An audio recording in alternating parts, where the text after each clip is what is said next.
Hello, sports fan. This is Stephen Hill with Sports Choice Plus. I'm bringing you a very special breakdown. I'm going to be covering the Rams playing with fire. Before I get right into that, I'm going to make sure you're subscribed to the YouTube channel so you can get all the updates and the breakdowns. Without further ado, let's get right into it. The Los Angeles Rams have given their starting quarterback, Matthew Stafford, at 37 years old, permission to speak with other teams, gauging his value, aka trade interest, and also possibly looking for a contract extension. When you're looking at this here, the market for a quarterback is always open. There's always a team that needs a quarterback. There's always a team that's willing to take a chance and roll the dice. From the Saints in New Orleans, from the Raiders in Vegas, it's you got the Jets possibly looking for another quarterback. It's a number of teams that are in the market for quarterbacks that can plug and play. From the standpoint, the Rams can save a boatload of money, about $27 million if they trade Matthew Stafford before the June 1st transaction deadline. So that means you're talking about $23 million that would be dead cap, but everything else would go back to the Rams, essentially. From everything that we've seen, Matthew Stafford was the closest in the playoffs to beating the Eagles. Even though they were played in the snow, even though it was tough for the first half, they figured it out in the second half, and they gave the Philadelphia Eagles a game in the second half, even though Saquon Barkley went crazy. They figured a way out to throw the ball, and even with the odds against them to make the playoffs, they still made the playoffs. When you look at the Washington Commanders, they were not a fight. When you look at anything else they were doing, the Eagles were doing it. They literally easily disposed of everybody in the playoffs. So at this point in time, you just got to ask yourself, what's the plan for the Rams? What is the plan for them to bounce back? What is the plan for them to get a younger quarterback? What's the plan for them in free agency or the draft? If you're getting rid of Matthew Stafford, do you expect to take one of the higher quarterbacks? Are you trading up? Are you getting off of picks? What are you doing? Because at this point in time, if you got Puka Nacua, why waste a year of him?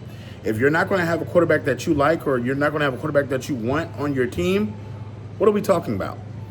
And that's tough because literally Matthew Stafford at 37, 38 years old is still one of the better throwing quarterbacks in the league.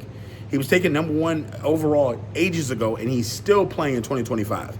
He's still putting up big numbers. So you just got to ask yourself, do the Rams really feel like he's their guy for next season? And I'm not talking about the next 2-3 years.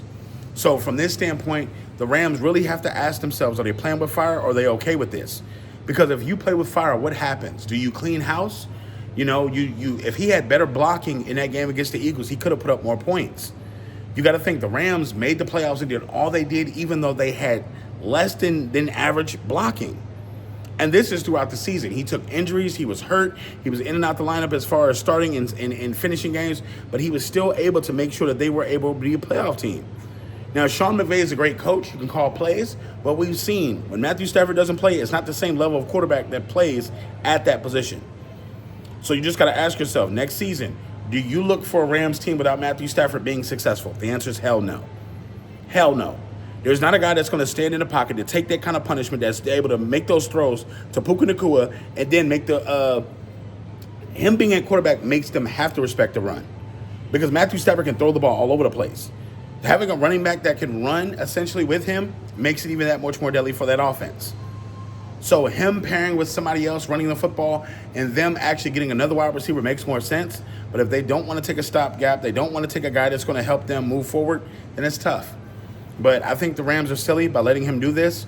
I don't see a positive in this. I don't see anything being great in this. But the Rams, if they trade Matthew Stafford at 37 years old, he's better than a lot of other quarterbacks that's outside the top 10 in the NFL.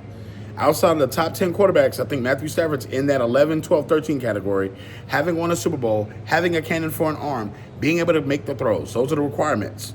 So, are you Rams fans? Get in the comment section below. Are you NFL fans? Tell me what you think. Definitely check out Sports Choice Plus, and we'll see you on the very next episode.